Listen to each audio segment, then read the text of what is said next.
ವೈದ್ಯಕೀಯ ಶಿಕ್ಷಣ. ವೈದ್ಯಕೀಯ ಶಿಕ್ಷಣ ಇಲಾಖೆಯ ಮೂಲಸೌಕರ್ಯವನ್ನು ಇನ್ನಷ್ಟು ಸದೃಢಗೊಳಿಸಲು ಕೆಳಕಂಡ ಪ್ರಮುಖ ಉಪಕ್ರಮಗಳನ್ನು ತೆಗೆದುಕೊಳ್ಳಲಾಗಿರುತ್ತದೆ. ಕಾರವಾರದಲ್ಲಿ 138 ಕೋಟಿ ರು ವೆಚ್ಚದ 450 ಹಾಸಿಗೆ ಸಾಮರ್ಥ್ಯದ ಮಲ್ಟಿ ಸ್ಪೆಷಾಲಿಟಿ ಆಸ್ಪತ್ರೆ, ರಾಯಚೂರಿನಲ್ಲಿ 10 ಕೋಟಿ ರು ವೆಚ್ಚದ ಟ್ರಾಮಾ ಕೇರ್ ಮತ್ತು ಮೈಸೂರು ಹಾಗೂ ತುಮಕೂರಿನಲ್ಲಿ 92 ಕೋಟಿ ರು ವೆಚ್ಚದ ಪೆರಿಫೆರಲ್ ಕ್ಯಾನ್ಸರ್ ಕೇಂದ್ರಗಳ ಕಾಮಗಾರಿಗಳನ್ನು ಪೂರ್ಣಗೊಳಿಸಲಾಗಿದೆ. 236 ಕೋಟಿ ರು ವೆಚ್ಚದ ಹುಬ್ಬಳ್ಳಿಯ ಜಯದೇವ ಹೃದ್ರೋಗ ಪ್ರಾದೇಶಿಕ ಕೇಂದ್ರದ ಕಟ್ಟಡವನ್ನು ಪ್ರಸಕ್ತ ಸಾಲಿನಲ್ಲಿ ಲೋಕಾರ್ಪಣೆಗೊಳಿಸಲಾಗುವುದು. ಬೆಂಗಳೂರಿನ ರಾಜೀವ್ ಗಾಂಧಿ ಎದೆ ರೋಗಗಳ ಆಸ್ಪತ್ರೆ ಆವರಣದಲ್ಲಿ ಅಜೀಂ ಪ್ರೇಮ್ ಜಿ ಫೌಂಡೇಶನ್ ವತಿಯಿಂದ 1,000 ಹಾಸಿಗೆಗಳ ಚಾರಿಟಬಲ್ ಸೂಪರ್ ಸ್ಪೆಷಾಲಿಟಿ ಟೆರ್ಷಿಯರಿ ಆರೈಕೆ ಮತ್ತು ಅಂಗಾಂಗ ಕಸಿ ಆಸ್ಪತ್ರೆಯನ್ನು ನಿರ್ಮಾಣ ಮಾಡಲು ಒಡಂಬಡಿಕೆಯನ್ನು ಮಾಡಿಕೊಳ್ಳಲಾಗಿದೆ. 2026-27ನೇ ಸಾಲಿನಲ್ಲಿ ವೈದ್ಯಕೀಯ ಕಾಲೇಜುಗಳು, ಆಸ್ಪತ್ರೆಗಳು ಮತ್ತು ಸೂಪರ್ ಸ್ಪೆಷಾಲಿಟಿ ನಿರ್ಮಾಣ ಕಾಮಗಾರಿಗಳಿಗೆ 620 ಕೋಟಿ ರುಗಳ ಅನುದಾನವನ್ನು, ಉಪಕರಣಗಳ ಖರೀದಿಗಾಗಿ 220 ಕೋಟಿ ರುಗಳ ಅನುದಾನವನ್ನು ಮೀಸಲಿಡಲಾಗಿದೆ. ಮೈಸೂರಿನ 400 ಹಾಸಿಗೆ ಸಾಮರ್ಥ್ಯದ ಶ್ರೀ ಜಯದೇವ ಹೃದ್ರೋಗ ಆಸ್ಪತ್ರೆಯನ್ನು 600 ಹಾಸಿಗೆ ಸಾಮರ್ಥ್ಯದ ಆಸ್ಪತ್ರೆಯನ್ನಾಗಿ 180 ಕೋಟಿ ರು ವೆಚ್ಚದಲ್ಲಿ ಮೇಲ್ದರ್ಜೆಗೇರಿಸಲಾಗುವುದು. ಇಂದಿನ ಸಾಲಿನ ಆಯವ್ಯಯದಲ್ಲಿ ಘೋಷಿಸಿದಂತೆ ಪುತ್ತೂರಿನಲ್ಲಿ ವೈದ್ಯಕೀಯ ಕಾಲೇಜನ್ನು ಸ್ಥಾಪಿಸಲು 300 ಹಾಸಿಗೆಯ ಆಸ್ಪತ್ರೆಯನ್ನು ನಿರ್ಮಿಸಲು ಅನುಮೋದಿಸಲಾಗಿರುತ್ತದೆ.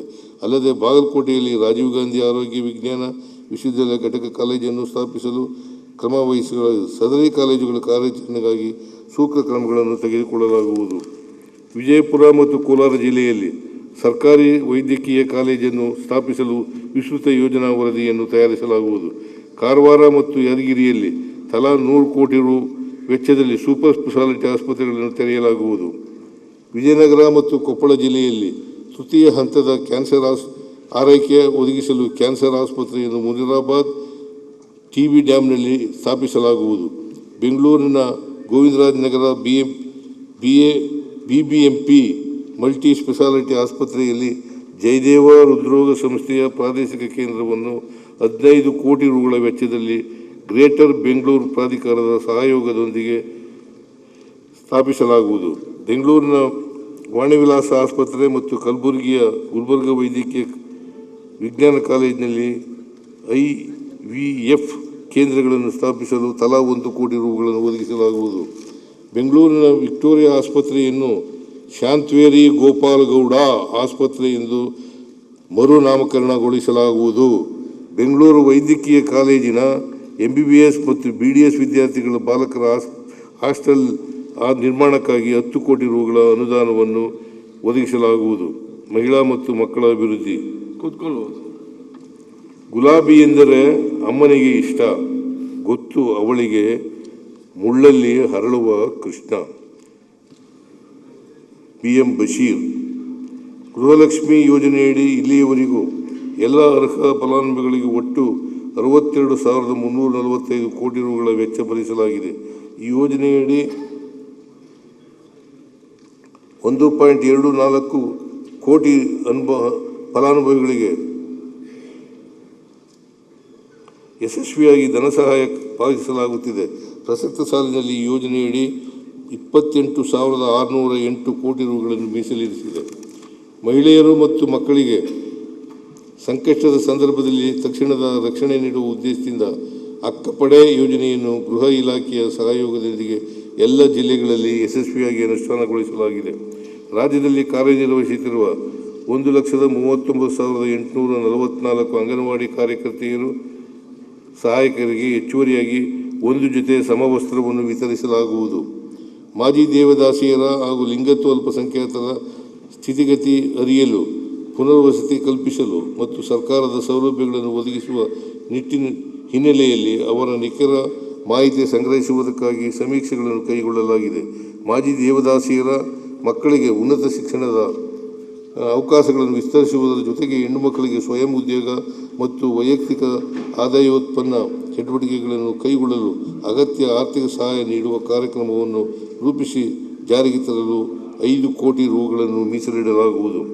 ಮಾಜಿ ದೇವದಾಸಿಯರು, ಲಿಂಗತ್ವ ಅಲ್ಪಸಂಖ್ಯಾತರು, ಚೇತನ ಹಾಗೂ ಧನಶ್ರೀ ಯೋಜನೆಯ ಫಲಾನುಭವಿಗಳಿಗೆ ಆದಾಯ ಉತ್ಪನ್ನ ಚಟುವಟಿಕೆಗಳಿಗಾಗಿ ಪ್ರಸಕ್ತಿ ನೀಡಲಾಗುತ್ತಿರುವ 30,000 ಪ್ರೋತ್ಸಾಹಧನವನ್ನು 45,000 ರೂಗಳಿಗೆ ಹೆಚ್ಚಿಸಲಾಗುವುದು.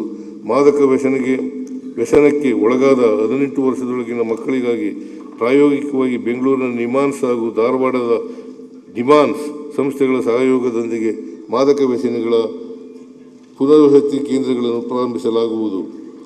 ಕಲ್ಯಾಣ ಕರ್ನಾಟಕ ಪ್ರದೇಶದಲ್ಲಿ ಪ್ರಾಥಮಿಕ ಬಾಲ್ಯ ಆರೈಕೆ ಮತ್ತು ಶಿಕ್ಷಣವನ್ನು ಬಲಪಡಿಸಲು ಈ ಭಾಗದ ಜಿಲ್ಲೆಗಳಲ್ಲಿ ಅಗತ್ಯವಿರುವ 1,668 ನಿವೇಶನಗಳಲ್ಲಿ ಅಂಗನವಾಡಿ ಕಟ್ಟಡಗಳ ನಿರ್ಮಾಣವನ್ನು 200 ಕೋಟಿ ರೂಗಳ ವೆಚ್ಚದಲ್ಲಿ KKRDB ಅನುದಾನದಿಂದ ಕೈಗೊಳ್ಳಲಾಗುವುದು. 26-27ನೇ ಸಾಲಿನಲ್ಲಿ ಜಿಲ್ಲಾ ಮಟ್ಟದಲ್ಲಿ ಹೆಚ್ಚುವರಿಯಾಗಿ 20 ಹೊಸ ಶಿಶುಪಾಲನಾ ಕೇಂದ್ರಗಳನ್ನು ಸ್ಥಾಪಿಸುವ ಉದ್ದೇಶದಿಂದ 1 ಕೋಟಿ ರು ಅನುದಾನ ಒದಗಿಸಲಾಗುವುದು.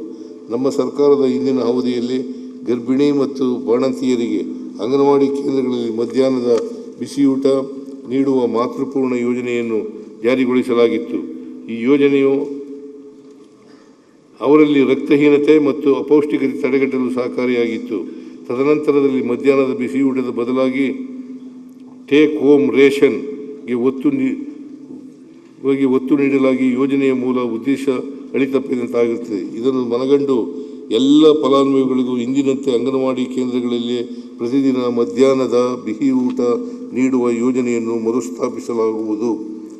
ಅಂಗನವಾಡಿ ಕೇಂದ್ರಗಳ ಸಮಗ್ರ ಸುಧಾರಣೆಗೆ ಉನ್ನತ ಮಟ್ಟದ ಸಮಿತಿಯನ್ನು ರಚಿಸಲಾಗುವುದು.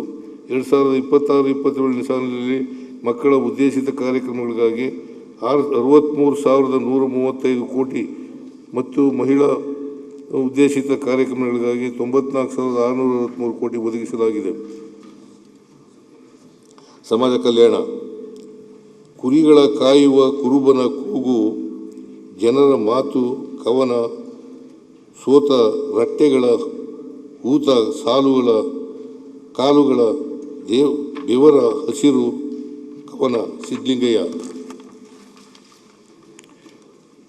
ನಮ್ಮ ಸರ್ಕಾರವು ಪರಿಶಿಷ್ಟ ಜಾತಿ, ಪರಿಶಿಷ್ಟ ಪಂಗಡ, ಹಿಂದುಳಿದ ವರ್ಗಗಳ ಹಾಗೂ ಅಲ್ಪಸಂಖ್ಯಾತರ ಸಮಗ್ರ ಅಭಿವೃದ್ಧಿಗಾಗಿ ಕಳೆದ 3 ವರ್ಷಗಳಲ್ಲಿ ಈ ಕೆಳಕಂಡ 4 ಪ್ರಮುಖ ದಿಕ್ಕುಗಳಲ್ಲಿ ಕಲ್ಯಾಣ ಕಾರ್ಯಕ್ರಮಗಳನ್ನು ಯಶಸ್ವಿಯಾಗಿ ಕೈಗೊಂಡಿದೆ.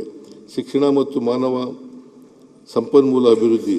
75 ಲಕ್ಷ ವಿದ್ಯಾರ್ಥಿಗಳಿಗೆ 2,676 ಕೋಟಿ ರೂಗಳ ವಿದ್ಯಾರ್ಥಿ ವೇತನ, 2,231 ವಿದ್ಯಾರ್ಥಿಗಳಿಗೆ 389 ಕೋಟಿ ರೂಗಳ ಶೈಕ್ಷಣಿಕ ಸಾಲ ಮತ್ತು 18 ಲಕ್ಷ ವಿದ್ಯಾರ್ಥಿಗಳಿಗೆ 1,273 ಕೋಟಿ ರೂಗಳಷ್ಟು ಶುಲ್ಕ ಮರುಪಾವತಿ ಮಾಡಲಾಗಿದೆ. ರಾಜ್ಯದಲ್ಲಿ 5,306 ವಿದ್ಯಾರ್ಥಿನಿಯ ಮತ್ತು 1,258 ವಸತಿ ಶಾಲೆಗಳನ್ನು ಹಾಗೂ 300 ಮೌಲಾನಾ ಆಜಾದ್ ಶಾಲೆಗಳಲ್ಲಿ 13.30 ಲಕ್ಷ ಮಕ್ಕಳ ಶಿಕ್ಷಣಕ್ಕಾಗಿ 15,081 ಕೋಟಿ ರು ಒದಗಿಸಲಾಗಿದೆ.